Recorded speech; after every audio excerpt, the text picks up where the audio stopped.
Okay. So there are people who use printers to hack cars. There are people who use light rays to hack Alexa. If I'm the one who created Alexa, I will have no idea that people's gonna hack that with a light. So it's like, to attack something, it really takes a lot of creativity to go far and beyond that what defenders don't even think about.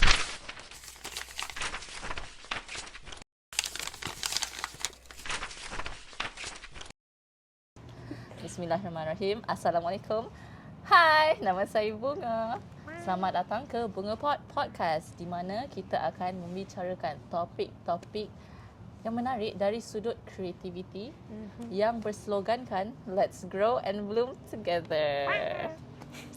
Okay, so dalam podcast ni kita akan berbicara secara dua bahasa, bahasa Melayu dan bahasa Inggeris. Boleh? Boleh, let's go! So, sebelum saya membuka tirai, izinkan saya untuk beri sedikit konteks pasal tetamu kita hari ini. So, we met at KOTEX event in October. Yep. She is one of the winner, the recipient of 2024's KOTEXSHECAN Fund. She is a 22-year-old, top of a class, valedictorian, a dancer, and also an ethical hacker. Wow! Introducing Shiau Huei. Hello guys. Alright, so hi sis. Hi. Welcome to Bunga Podcast. Thank you so much for accepting my invitation. No, thank you so much for having me in the first place. For context, we both applied for KOTEXSHECAN Fund, where we both shared a video about our dream. We applied for the KOTEXSHECAN Fund and won that fund. FYI, we said a lot of FAFO. FAFO means this: mess around and find out. Enjoy the conversation. So, tajuk podcast kita hari ni ialah Youth, Cybersecurity and Creativity. Yeah. So, hari ni kita akan belajar serba sedikit berkenaan cybersecurity, hacking a little bit, and how creativity in the world of cybersecurity looks like. A bit. Okay lah, a bit. Well, we live and we learn. Layman terms today. Yes. Layman terms. Be normal people, please. Okay. So, Shiau Huei, how are you? I'm good. I just saw biawak today. She thought it's a crocodile. So, is that a crocodile? Nah, that's a fake crocodile. Nah, biawak je. Biawak je. Okay, so how was my introduction? Do you want to add any more fun facts about you? Nah. I'm good. Nah. I'm okay. Yeah, I'm okay. Okay, let's start. Wow. Sick. So, kita ice breaking dulu. So, since we met at the KOTEX event, Yes. Congrats on winning a part of the fund. Hey, you too. Follow lah the screen. Okay. Which thanks. And also congrats on graduating as the top student. Yay. Thank you. So you're a bachelor's of computer science, Yes. majoring in Cybersecurity. Yeah. Yes. Okay, so the first question for me to ice break you, betul ke? I want to ask you, what is the dream that you submitted that won you the fund? Okay, so the dream is kind of like I wanted to host a CTF. So CTF long, like it's called Capture the Flag. So essentially, Capture the Flags are competitions, but for people that study cybersecurity. So it's kind of like have you went to escape rooms, like physical ones? Yeah. So it's kind of like that, but it's like virtual. So there's a lot of puzzles for you to solve to get an answer, like a key. So that's kind of like how you play the game. So in each of these challenges that we make, there's like a virtual challenge that basically you have to like find a flag, capture it, submit it, and get like a score. Okay. So the team with the highest score will win. So I wanted to create a Capture the Flag competition, but with a little bit of twist. So it was together with like a hackathon style. Oh, it's different? Yes. So CTF is different from hackathon. yes. So initially, when layman terms. okay. Initially, right? Yeah. So I thought when I first started like hacking and whatever, right? Yeah. I thought hackathon was actually hacking, but it's not. It's not. It's literally. It's not. Why is it hackathon? I don't know. Ayo, So like, yeah, kena tipu. I memang kena tipu. So Okay. So like, what is it? it's actually you create a project. Oh. So it's like, let's say I have a problem, yeah. then I'll just create an app. And then I pitch it to business people. So it's actually like very different. It's not hacking. It's not hacking at all. Kena Okay. tipu. We all kena tipu. And then like I decided, you know what? Why don't I just like combine, because it's called hackathon anyways. Then I just combine it. So every time when they solve like a challenge, Yeah. at the end they have to present how they did it to the judge. Alright. So that's the little hackathon element that I added in. Like, Oh, as so a the go. normal CTF, they don't. They Yeah. just win points and then. yeah, they just finish that's their day. Yeah. Oh. Yeah. So dia macam maths problem, jawapan dah betul. But then kalau ada satu silap, ini kena minus mark lah macam tu. And not really, because like the concept of capture the flag is like you just get to the end, Yeah. get the answer, then done. It doesn't matter what way, as long as you got the answer. But for I think hackathon, Yeah. because it's more of a business Business pitch, side, yeah. right? So combined to the CTF element, it's a bit more like, okay, we know that this is the main solution. Like, this is how Yeah. you're supposed to do it. But a lot of people use other ways. Because it's like, you can have a lot of ways to solve an Yeah. issue in the first place. So it's like, they get to tell you and present, like, how did they went through with the whole thing, their thought process. Like, oh, I thought it was this, but it's actually that, something like that. Okay, so that's. Is it long? The I think it's just 5 minutes. discussion. Oh. Yeah, just 5 minutes. 5 minutes Okay each lah. team. Yeah, it's already quite long, like 5 minutes per team. Yeah. Oh my gosh, how many teams you gathered? I don't remember the team number. I think it was around 40 something. And then it was max participants, which was like, I think 120, if I'm not mistaken. So it's like, we thought we would have a hard time getting participants. It's not. But when we first like announced that, oh, we're having this CTF, come register. And then it was already full within 24 hours. Wow. So I'm like, damn. So the niche is very active. Yeah, actually, a lot of people are starting to get into it. So, like, if you go to universities that are pretty famous for it, like mine, like APU, right? You see a lot of people, like a lot of teams, cybersecurity teams, are from APU. But slowly, other universities are starting to catch up, and that's a good thing. I really like it because I don't like APU, dominating everything. So it's like, it's a very nice to see that other universities like Sunway, they're doing their own now. Other like universities starting their own internal, trying to train their own people and all that stuff. So it's very good to see. So wait, you memang masuk APU for this course? Or you just magically it's meant to be? I mean, it's kind of like I actually entered because I wanted another course. Then I went through like a workshop to teach you how to like hack, right? Then I was like, oh, I'm so interested. Then I just joined their competitions. Then I was like, oh, this is quite fun. Then I just went and joined the same degree because I like, why not? Yeah. So, yeah. So I just like, oh, boom, boom, boom. Okay. The interesting question is how? How did you submit? Like, tadi you cakap a little bit, like you just woke up and then decided to pitch it and then you won it. Yeah. Oh my god. The lengths I go through to shoot mine. Really? Oh wow. I mean, it shows that your dream is really one of a kind. Like, it's needed, I guess. I see. So how's the video process of submitting it to Cortex? Alright, so when I first found it, I think it was almost until the deadline already. Wow. And then I was like, because it's already like the CTF is already within planning, it's already halfway there. We got like a few sponsors. Then I was like, you know what?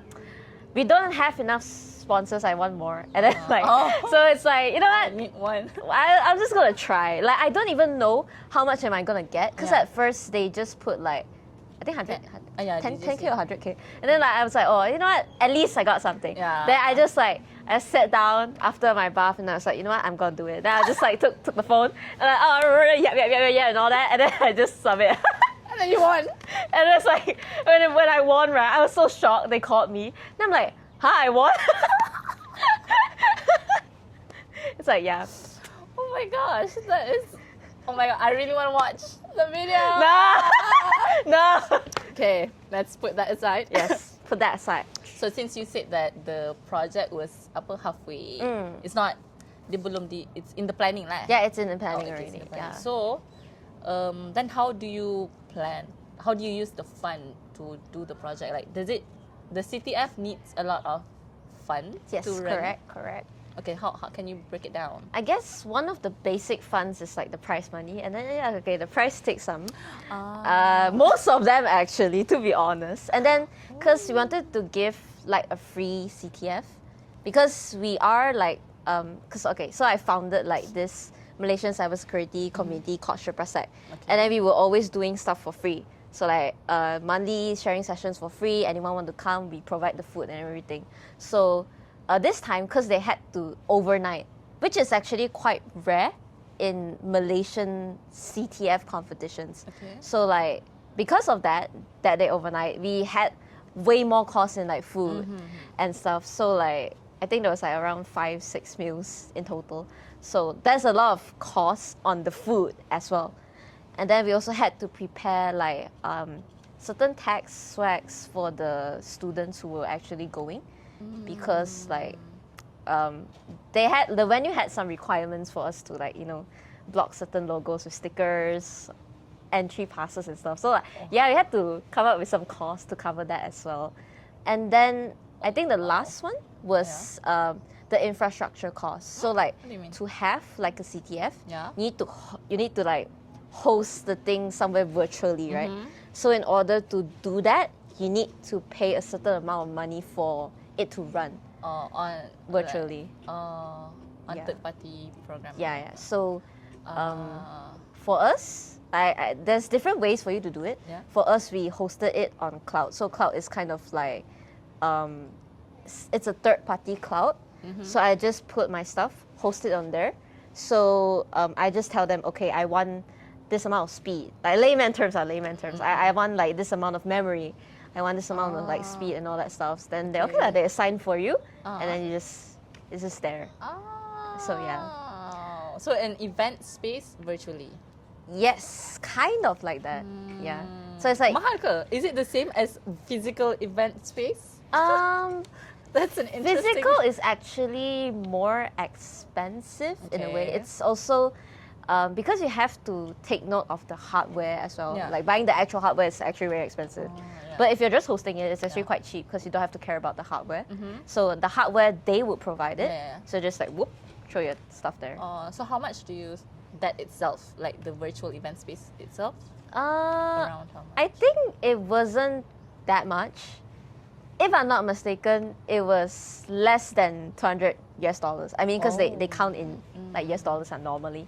So it's less than that, I think. I'm not too sure. I forgot already. Wow. Okay, now I see.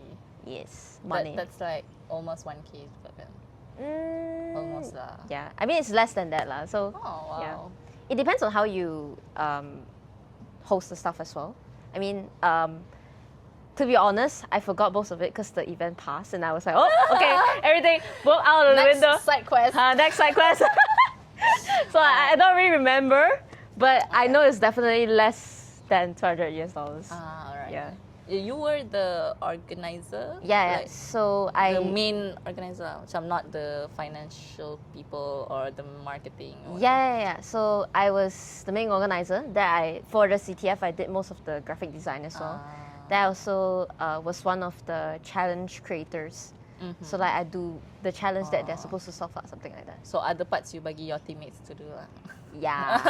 Yeah, I can't do that much. I got work. I got work. I got just work. a side quest. Yeah, side quest.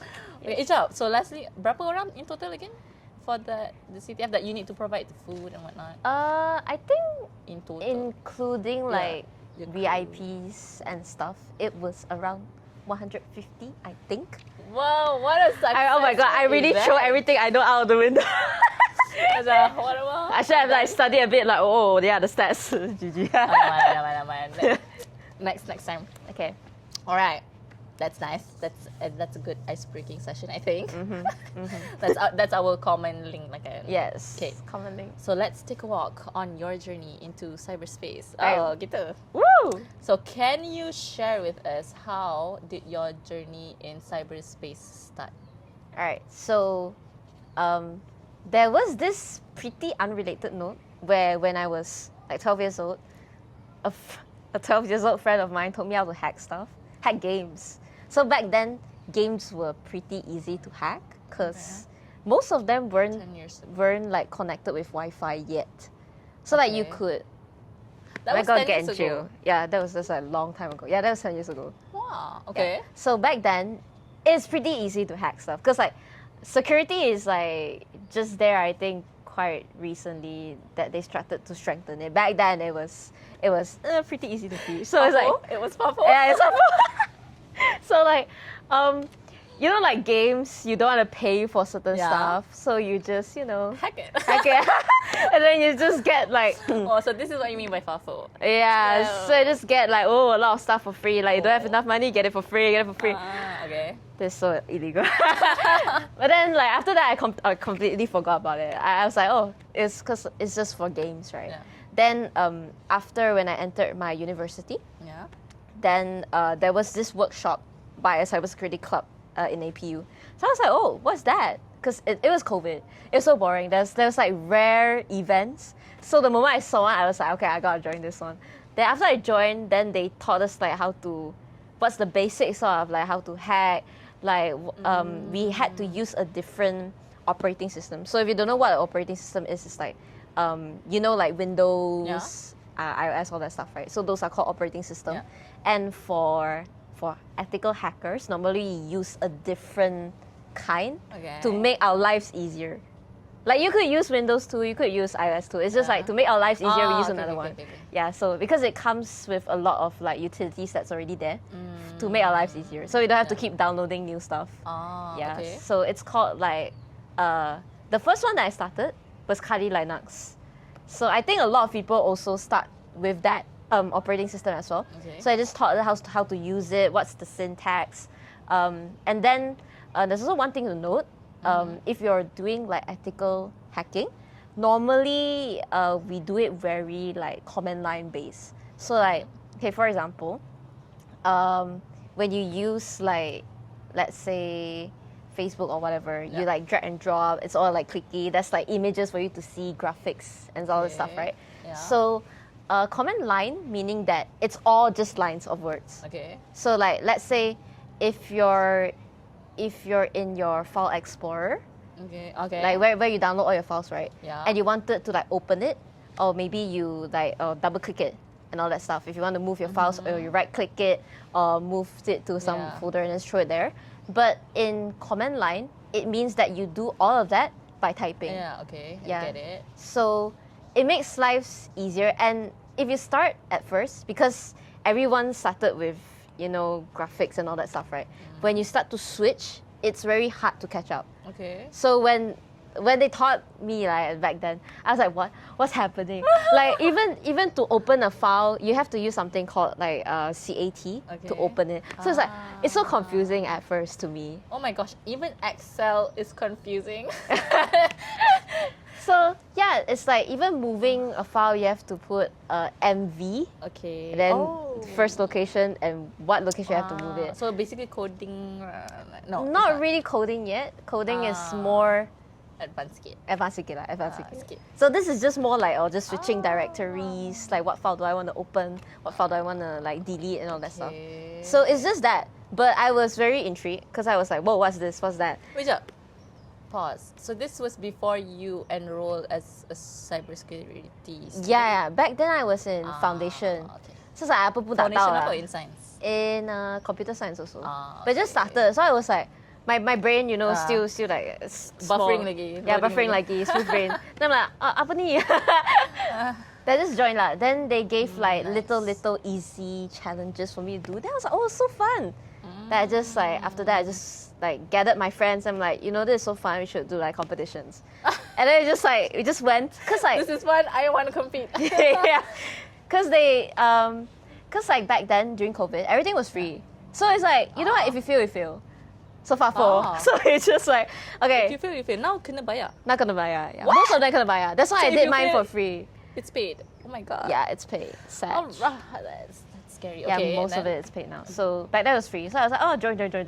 Then I just okay. got very interested to it. Then that cybersecurity club that I went to, they started to like ask me, because I was very interested. I kept asking my seniors like, oh, what is this? How do I do that? Then like they were like, you know what? Just join our team. Then I'm like, okay. Okay. Then since I joined already, then I was like, you know what? Then I'll just do the same degree. Might as well. So you joined cybersecurity before, like even in your foundations? During foundation. During foundation. Yeah. Yeah, small brain time. Very proactive. Yes. Always looking for side quests. Yeah, because I mean, during COVID, it was like everything's online. Like, it's like, you know, you get very excited entering like uni. Then it's like, oh, I get to do this and that. And then suddenly, boom, COVID, it's nothing to do. So, yeah. Okay, now I Yeah, see yeah. the buried Yeah, fire. the buried fire that you want to do stuff. Okay, so this is might be related skit. I am curious. So, what is the thing that you are interested in hacking or cybersecurity? Like, what is the thing? I like this. A good question. For me, I just like solving puzzles. Like before I entered cybersecurity, I really like escape rooms. So like I played every escape room in KL. So like, you know, there's this famous escape room called like Breakout, like a company. Then they had like, I think like 10, 15, 12. So I just played them all. Because I was like, I really love solving a problem and then knowing that it's correct and I get points. So it's like, because it's kind of like gamified in a way. So I really like that. That I just like kept continuing going.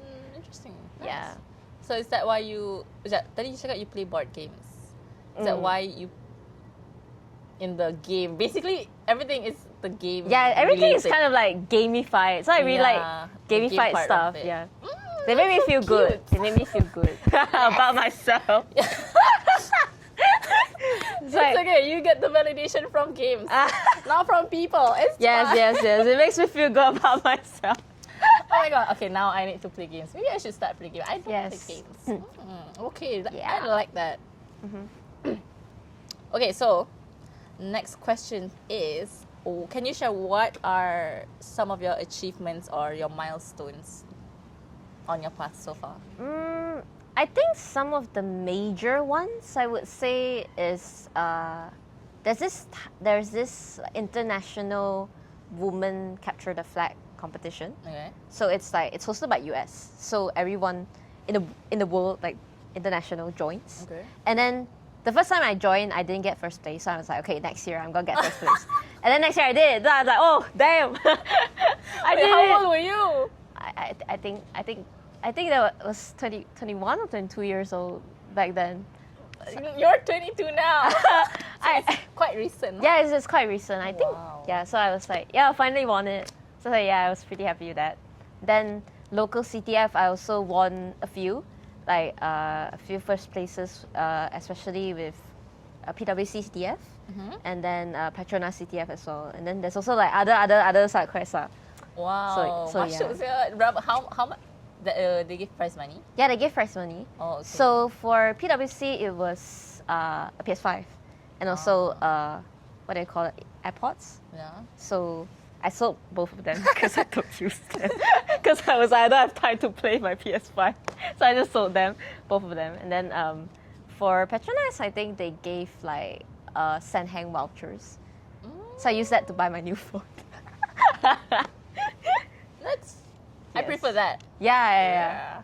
What about the US one, the international one? The US one was actually, I think they gave pretty random stuff.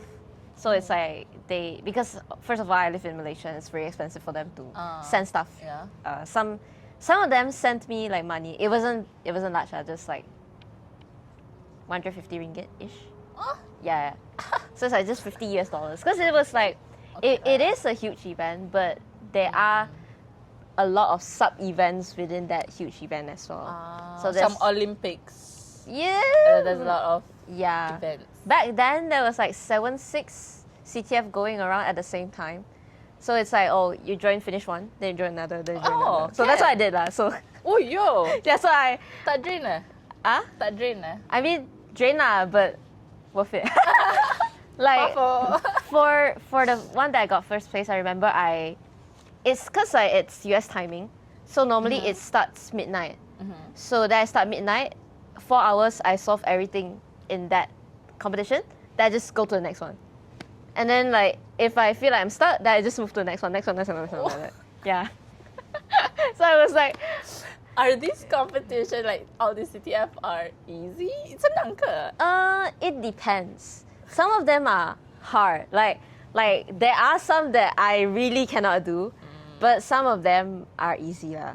I would say for mine it was a bit easy. Huh? But the one that I did for the US one was a bit easy. Probably because it's for women, I guess. I'm not but like they have hard ones as well. I mean, I only won the hard ones this year because you need a team. Back then I played solo. So I also won that one this year. So it was like, it's hard to say. Because even, let's say if it's a very hard one, right? Then if less people solve it, you still count the one that wins who has like the most points. Yeah. So, okay, no, sorry. no, it's okay. Continue. Continue. I forgot what I wanted. I'm sorry. It's no, okay. I wanted to ask, like, does the point differ when someone catches it earlier or later? Yes, it does. So there are currently there are two very famous formats for scoring. One is the score doesn't change. So it's like no matter how long you get it. So the strategy also changes according to how the score is put. Okay. So there's also this one format where it decays. So the more people solve it, the lesser the points go. Yeah, to make it fair lah. Macam kupon lah. Yeah. Siapa cepat dia dapat. kind of. Saya masyarakat biasa. Masyarakat biasa. Kita bercakap Same. Alright. Okay, moving on. Okay. So I like to learn new stuff, so that I can make my conversation more smarter. Understandable. Me too. Especially with ChatGPT. I feel like ChatGPT is like macam mana judging me for asking all these questions. Not really. I hope not. I use it a lot as well for my a lot of daily stuff.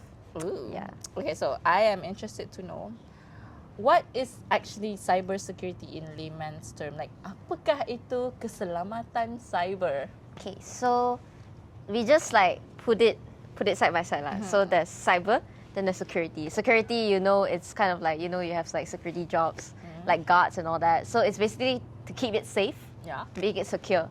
Then cyber is kind of like, I think the meaning of cyber is like networks, computer networks. Okay. So basically, in very layman terms, it's just you securing everything online.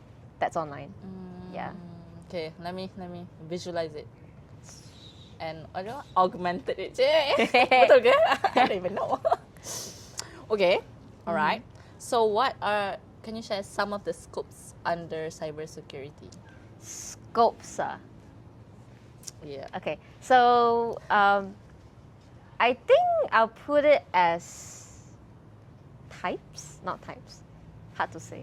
Okay, so there are a few categories. Okay. So the main one is red team and blue team. So when you go to cyber, normally you either go to either one.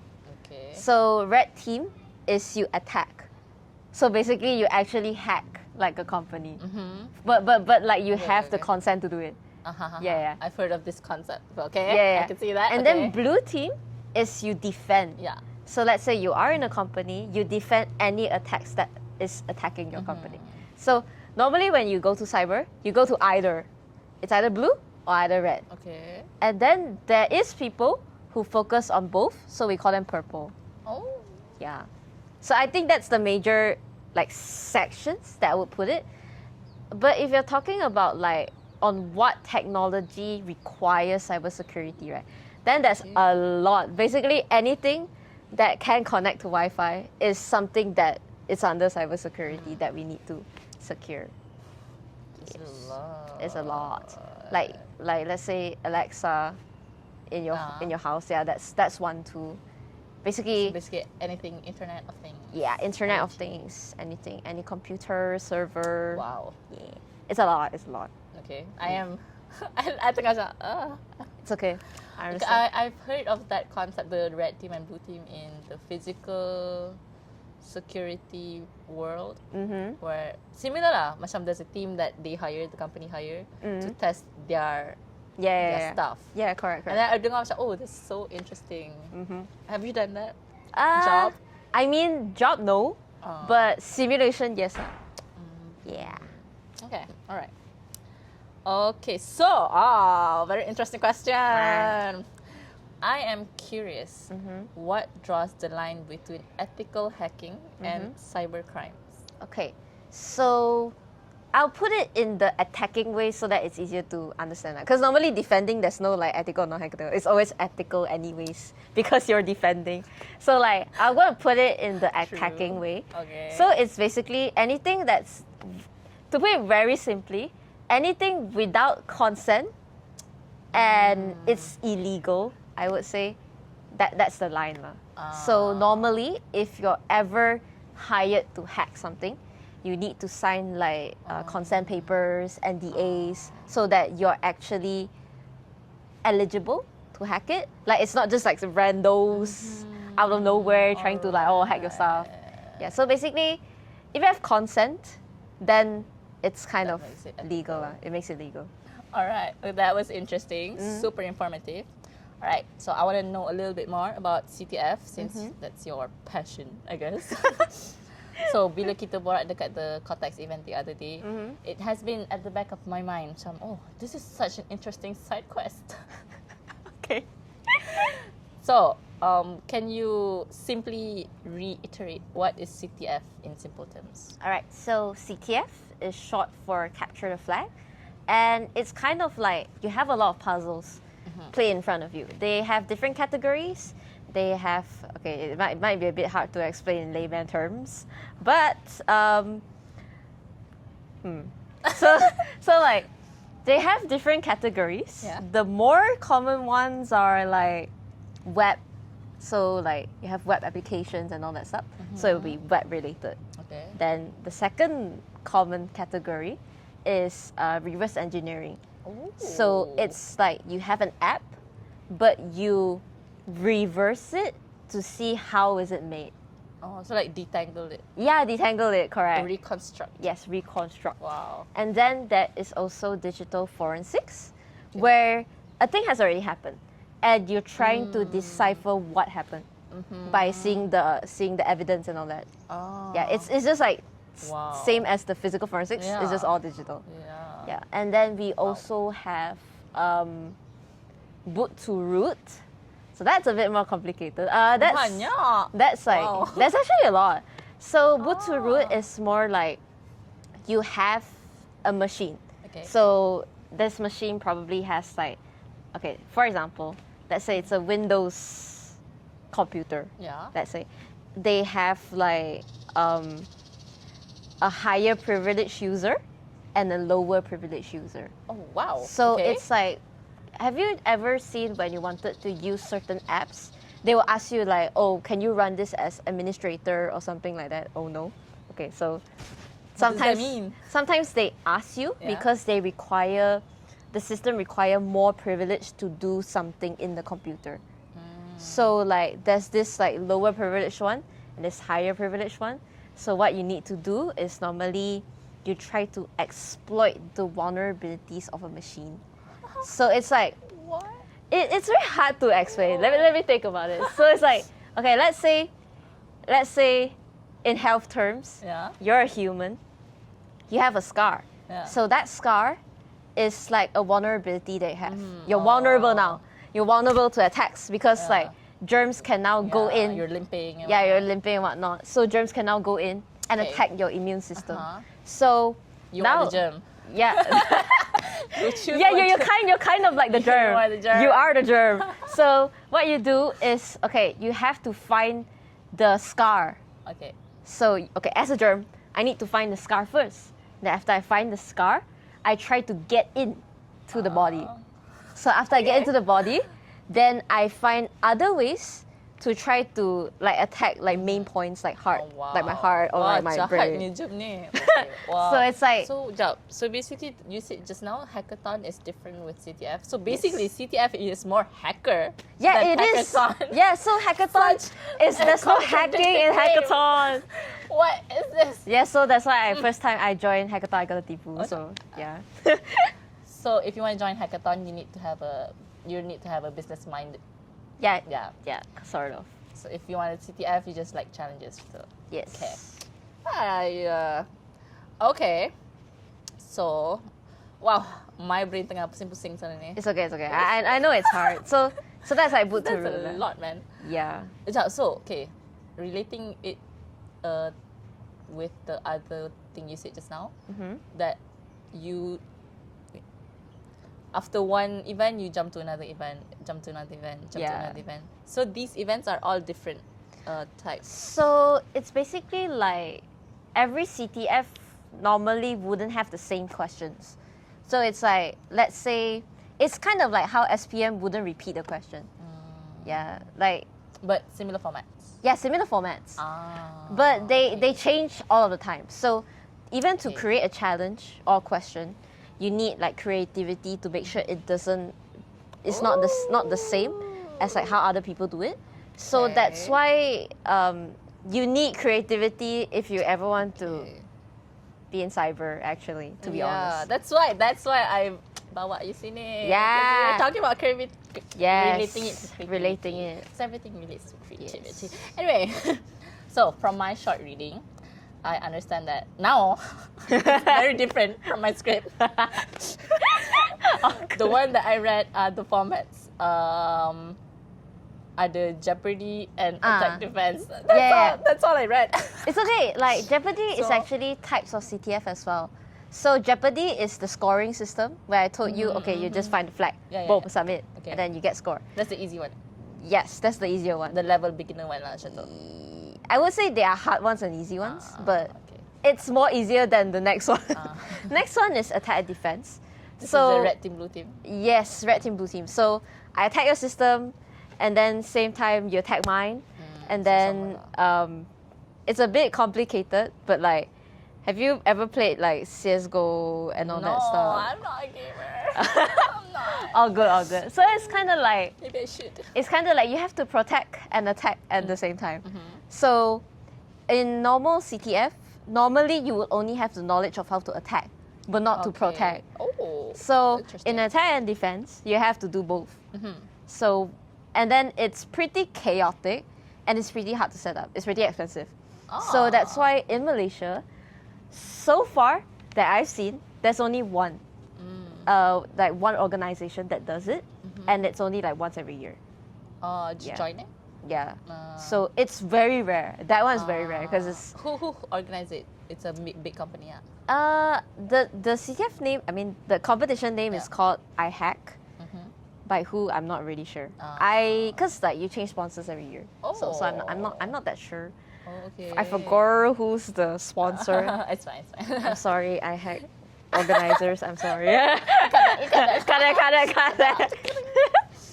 All right. Okay. So with all the formats that you have listed, sorry. So which format do you prefer? If I go with my comfort zone, I would prefer Jeopardy. But because you know you can win. First place, can.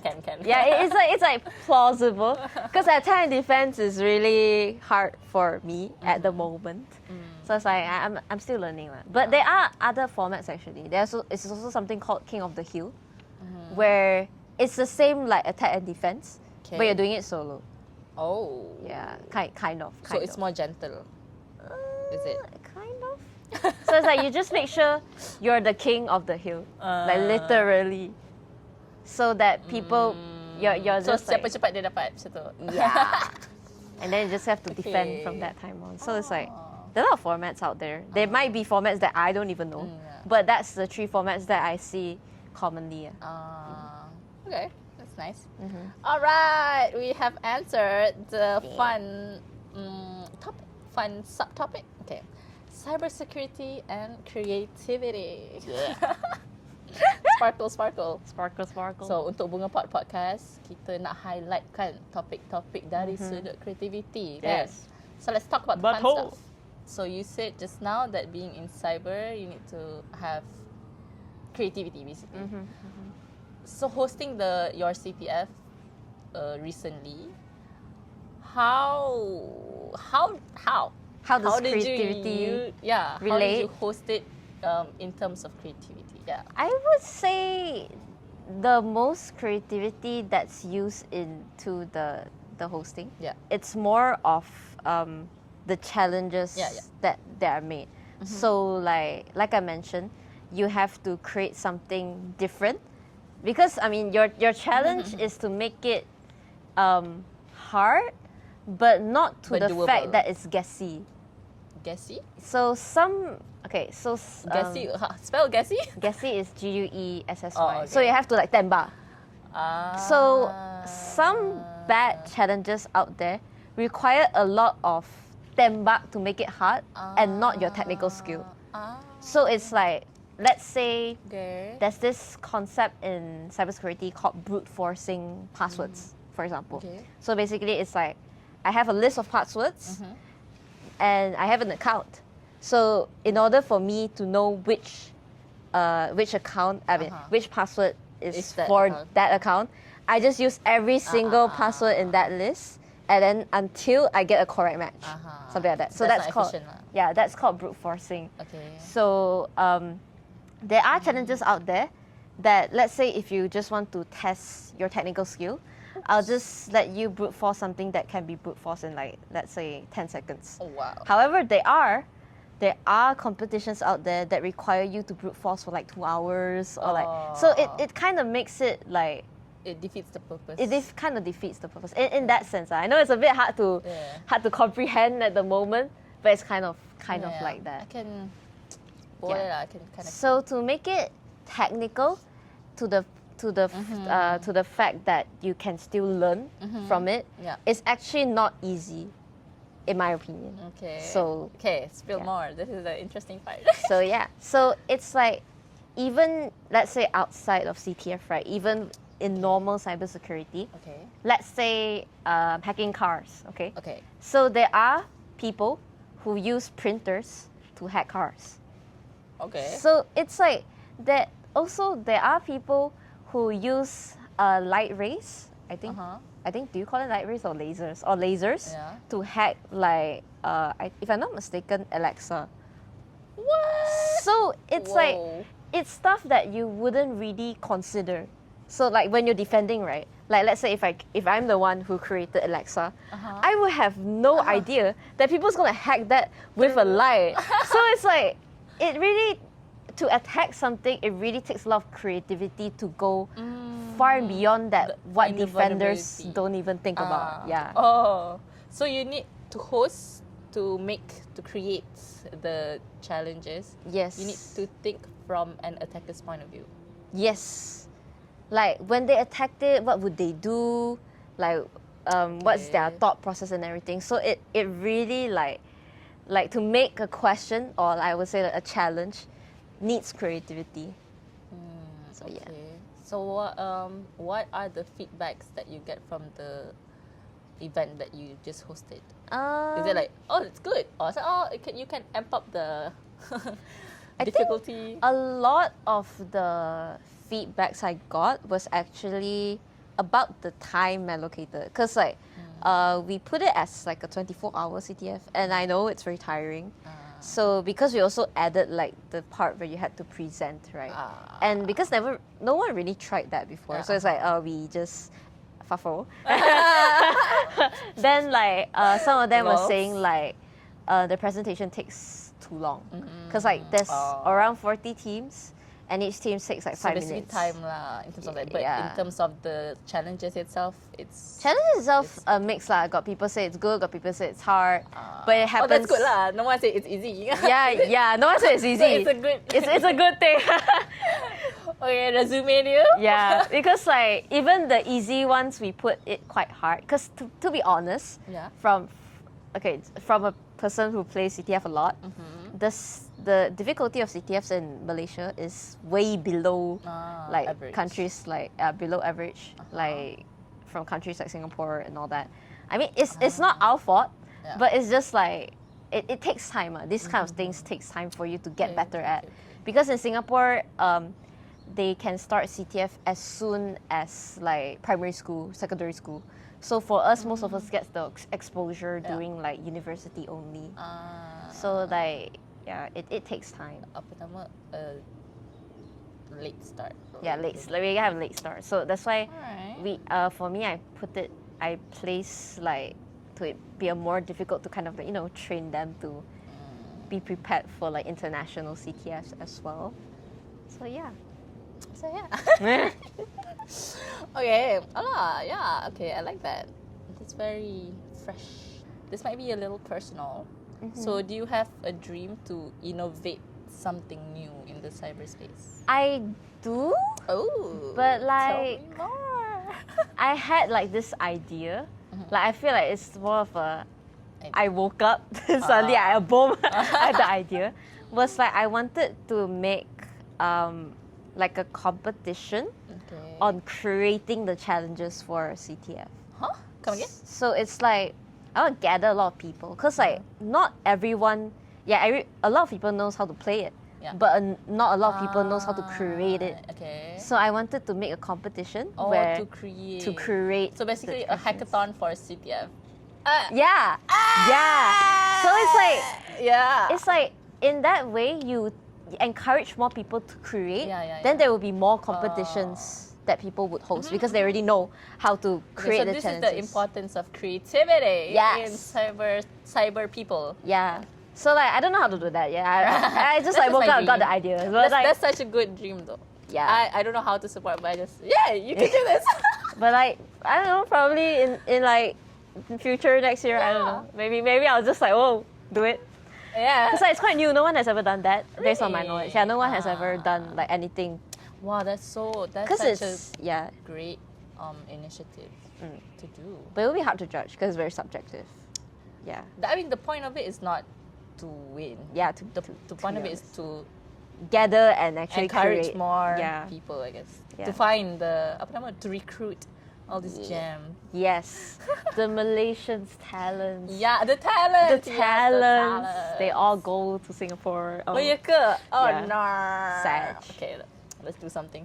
Okay. So we are coming. Dah sikit lagi. Woo! Not bad. Nice. We're on time. We're on track. We're on Okay. time. So, moving on to the public service segment. Yeah. Cybersecurity and the public. Saya sebagai warga masyarakat dalam dunia moden tanpa sempadan. Yes. It would be useful to know kenapa kita tidak disarankan untuk connect with public Wi-Fi. Why is public Wi-Fi risky? Because I connect to public Wi-Fi all the time. I would guess it's like that. There's this term where people say if something is free, means that you're paying something. Yeah, you're paying something. You're not paying money. You're paying something. else. Your information. Yeah. Like most of the times. Okay. So like, let's say you connect to a public Wi-Fi, and the stuff you do is not like encrypted. So people can like be the middleman, and like in layman terms, I'll be the middleman, and I'll just hear what you sent through the Wi-Fi.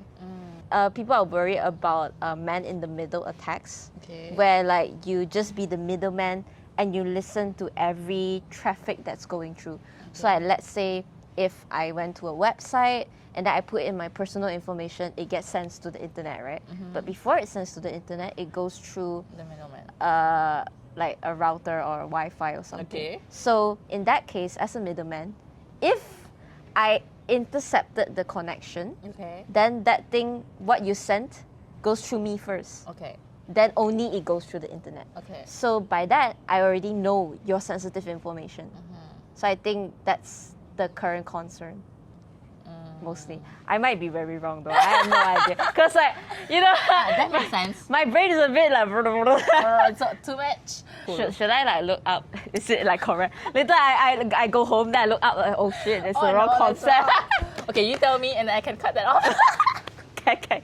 So what is a sensitive information? Kalau katakanlah I log into my Facebook that is logged in already, and then I connect to a public Wi-Fi, and then is that activity, what do you call that? Sensitive? Like just my activity on Facebook, is that sensitive? Is it valuable? It's not really sensitive. I think the data that people are most worried about is like bank transfers.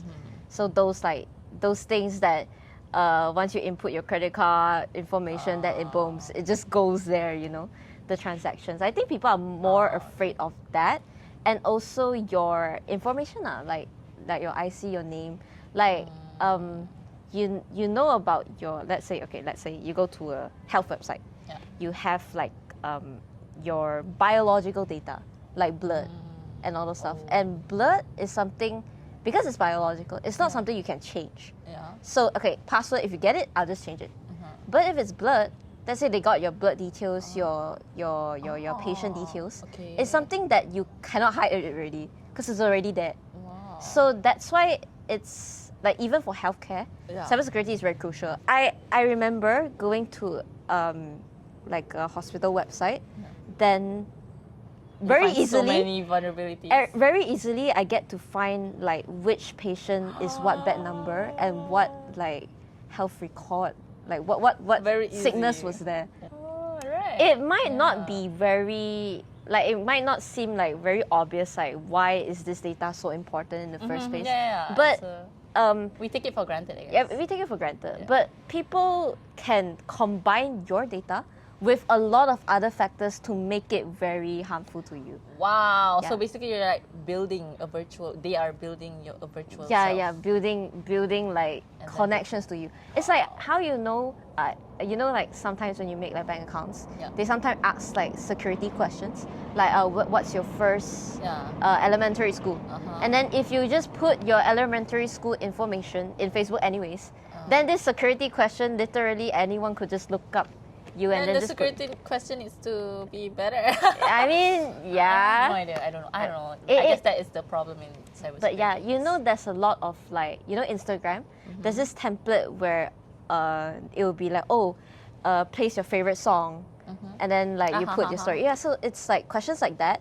People, because it's all public anyways. Yeah. So people just, let's say if I need to answer your security question, and the security question is what's your favorite song, then I'll just put whatever you put online, put it there, and then they pass. So for certain banks, okay, I'm not that sure, but they sometimes when you do certain transactions, they will call you and ask you like, is this you? But to double confirm, they normally ask you security questions. So if I was able to know what you like and the answer to your security questions anyway, so then the one that's calling me was just like, maybe you're the actual person. And then just accept it. Yeah. Because like, you know, sometimes when you forget a password, you call the person like, I forgot my password, please help me reset it. Then the only way for them to confirm that it's you is through the security is through like security questions. So to be fair, I would say the internet's a very dangerous place. So don't put anything especially related to you, you know, online. So like make a fake, not fake, but like control your information that's out there. Yeah. I guess so. Yeah. Oh my gosh. Speaking of this, my sister has been always talking about how new mothers, the moment their babies are born, they put their baby's information on the spot. Macam the blood type, the kilograms. Yeah, it's not good. It's not good, guys. Don't do it. It's like, okay, previously it might not be that evident, but now we have deep fake technology. Okay. So deep fake is kind of like, okay, let's say I'm here, I'm doing a video recording, but I can literally put a filter of Elon Musk on my face. And then it just looks like Elon Musk is talking. So this might not seem dangerous because okay, this is just like, you know, But the faking at someone. But the dangerous part comes when, let's say, you got a scam phone call, and that phone call, because they have enough resource of your voice, because of social media, right? Like you speak everywhere. They just like take a small sample. There are AI tools that can just take a small sample of your voice and then make a whole. Yeah. So imagine if they use the same voice to call to your mom and say that, oh, your child's being kidnapped. Then your mom would panic. So, I mean, there are certain measures to prevent this. I mean, the scam call measure is to make sure you and your family has like a secret word code or something that you say in case of an emergency, like let's say potato or something. So that, okay, they know it's you. But in certain times like that, if you expose your children as soon as they were born, right, they literally can track everything about that child ever since they were born. It's like this is so it's Black so crazy. Mirror. It's so like. This is so Black Mirror. Have you watched Black Mirror? No. It's bad. It's bad. But like they could literally blackmail you about everything because they already know a lot of information of your child. And your child didn't do anything. Yeah. Yet. Yeah. It's like, let's say. So basically, your child tak bagi consent. So basically, it's that like unethical. Yeah. To be honest, I think if you have a newborn baby, it's not really a good thing to put them to social media in the first place. But if let's say their face is not that okay lah, you know, I know that sometimes you want to take picture, you take okay, but like don't put all of that information. Control the information. Totally. Yes. Right. What are the common ways hackers hack? Like, can you share just a couple of general examples of common and uncommon? I would take examples that people see very often now, called phishing attacks. So phishing is kind of like, I send you an email or like a bait that appears legitimate, but it's actually not. Okay. So like, I'll like put the link one. Yeah, I'll use my example. So like, okay, at first Carousel. I think some of you uses Carousel, right? Yeah. So what happens is, if you are based on my observations, if you are a new member in Carousel and you sell something, as soon as you sell the first product, you will see a lot of people messaging you to buy it. And because it's your first time using Carousel, you don't know how Carousel works. So normally people script that to detect who's the first time and then to try and trick you. So what they do is they ask you to send them your email, and then after you send them your email, then they will pura-pura macam they are from Carousel. Because normally when a deal has went through, Carousel would send you an email. But in this case, they'll act as Carousel. And then they send you a fake email that looks like Carousel. But there's one difference. There's like, you can see some discrepancies. Like let's say some links are not clickable, or like some that's supposed to be capital letter but it's not capital letter. Or like, there are a few ways you can spot them.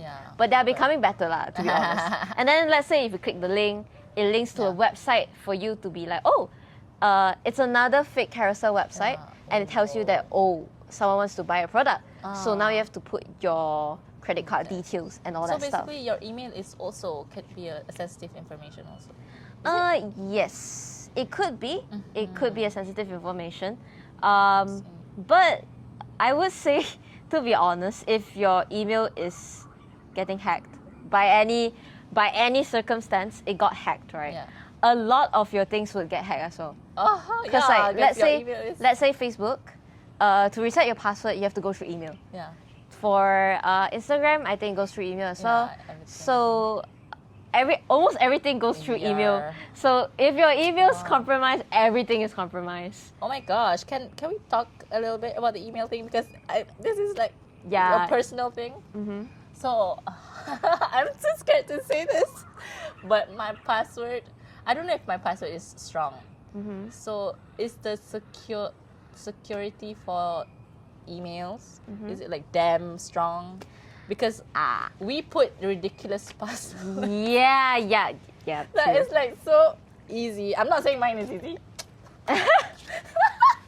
But like, yeah, I get it lah. But I would say to make sure that your things are safe at this current moment, the safest thing you can do is first of all enable something called two-factor authentication or multi-factor. So what they do is when you log in or anything, they'll send an SMS to your phone, or like they'll email you, or like any other. There are a few ways. Yeah, there are a few ways to log in. Yeah, so you have to make Alright. sure your phone is with you, and also your email is with you when you log in, something like that. And after enabling that, I feel better now. Okay. after enabling that, you install something called an authenticator app. Oh. So basically what happens is every time you log in, they require like a code from your authenticator app. And your authenticator app, when you open it, is basically it shows like a code that always changes like probably every 1 minute. So you have to enter that code At that time. at that time. Yeah. Oh, So it's okay. time So it's sensitive. like, It makes nice, hackers, nice. it makes it hard for hackers basically. Alright. But I will be honest, if the hacker really wants to hack something, they can. It's just a matter of time. So it's a like, matter of time. at this point in time, so far no one would go through the whole hassle of hacking authenticator apps or 2FA because it takes too much effort. It really takes a lot of effort. I mean, back then it was possible, but now it's more secure, I would say. But still, no one, unless you're important enough, no one will go through the whole hassle of. So just two verification is good enough. Yeah, just two-factor authentication and also authenticator app lah, to make it like secure. So it's for like, now. apa nama, another OTF? Apa sih?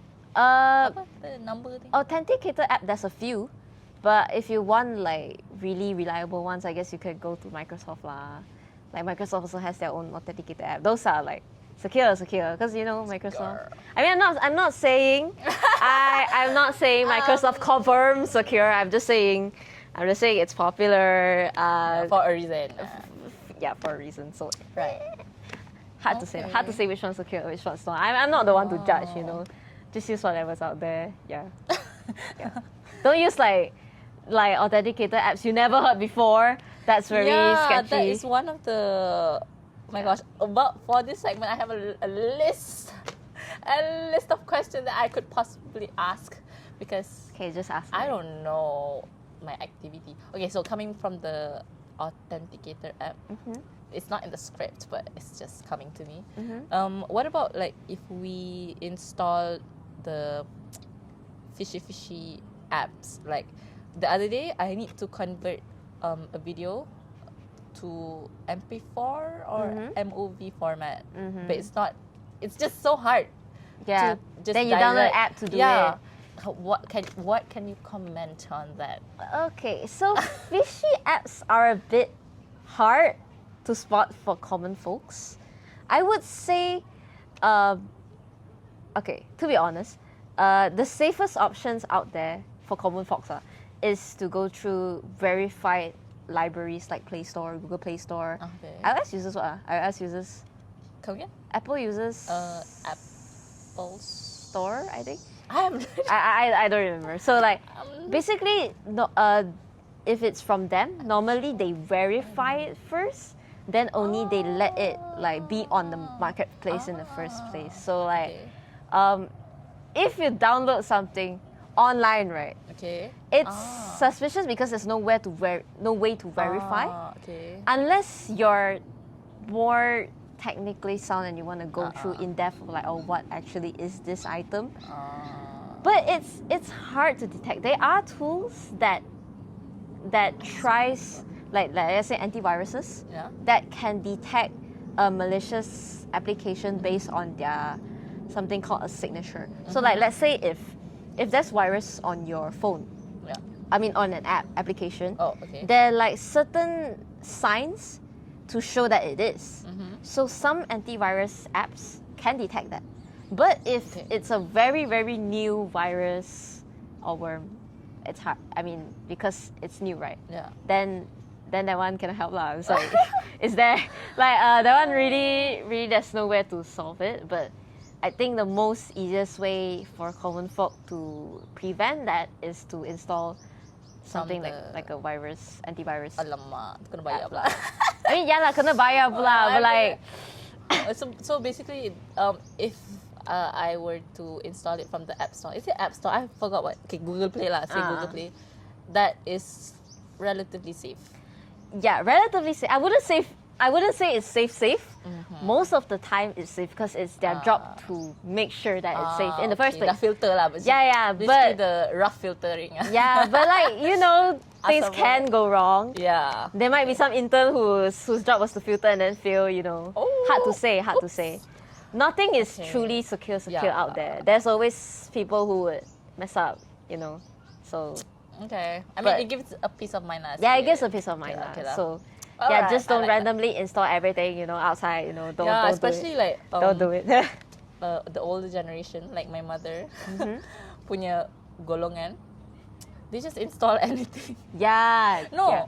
because the kids are installing anything because they open like games and then there are the ads and they just like click everything. Yeah. So. And then grandma punya handphone Yeah. just haywire. Okay. Anyway. Yeah. Oh my god, banyak yang ramble. Okay. It's okay. So, okay, we're coming to scam calls. Okay, a little bit more. You can do this. We can do this. Let's go. Okay, unfortunately, scam calls are getting better. Do you think? Yes, it is. So good. So before picking up a random phone call, I would turn off my data. Is that really helpful? Like, is it safe to pick up any number these days? What's the... Okay, this is a genuine question. What's the logic of... I don't know. like... The logic... Okay, I do something. like... I would say if you got a scam call, like if you know it's a scam call, record it. Okay. Oh. And like if you already know it's a scam call, then try to not say the words yes and no. Try to deflect those two words as much as possible. Like any confirmation words. Because sometimes scam calls, they call just to record your voice of you saying yes or no. Oh my gosh, this is like Spider-Man. Yeah. I'm like relating it to the real world. I mean, there are a lot of ways people scam you. There are a lot of ways. There are a lot of purposes. There are a lot of like intents. But try, if you already know it's a scam call, if you already know it, just close it. Like seriously, just the best way is just hang out everything, just close it. Okay. You don't have to really like open data or not because it's the same, to be honest. There's not really much to just the voice is already there. You already spoke, so it's like it's there. I don't know. But like something. But like other countermeasures you can do, if like you're not really sure if that's a scam call, I guess let's say it's from like a bank, right? There is something called Truecaller, an app that I always use. So basically, it's like when someone you don't know call you, it will show you like because it's like public information, like it gathers information of like how do you normally name this caller. So like let's say if Maybank calls, right, and because Maybank uses normally the same phone number to call, for example, and then they will say, oh, it's from Maybank. Okay, then let's say if it's from you, maybe they'll put your name. But sometimes when it's from certain scammers, you can see before you pick up the phone, you can already see like, oh, it's like flagged by a lot of people that it's a potential scammer. Then just turn it off. So I use the app very often because when you're in this field, people also you're also a target, and like so like you can install something like that. It so tells you, it gives you context before you answer the call. I should install that. Yeah.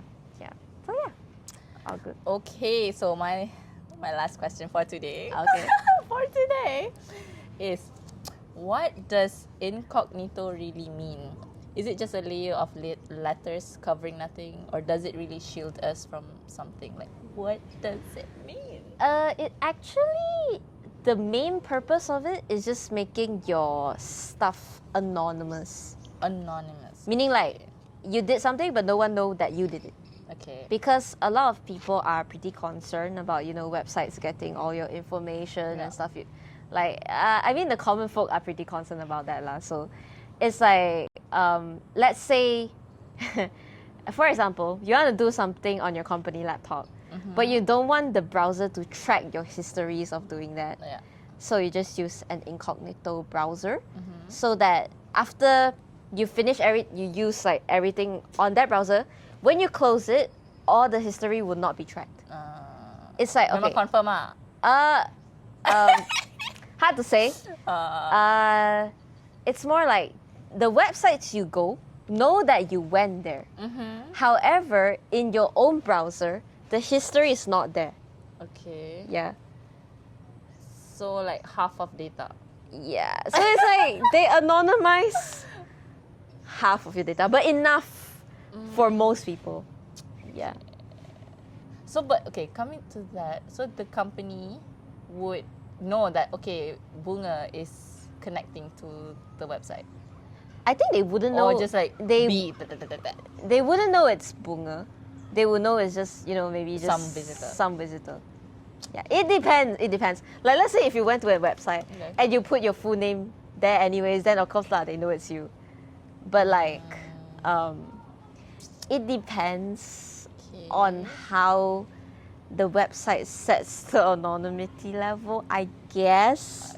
I guess. I mean, I didn't really look into like what exactly is tracked and what exactly is not tracked.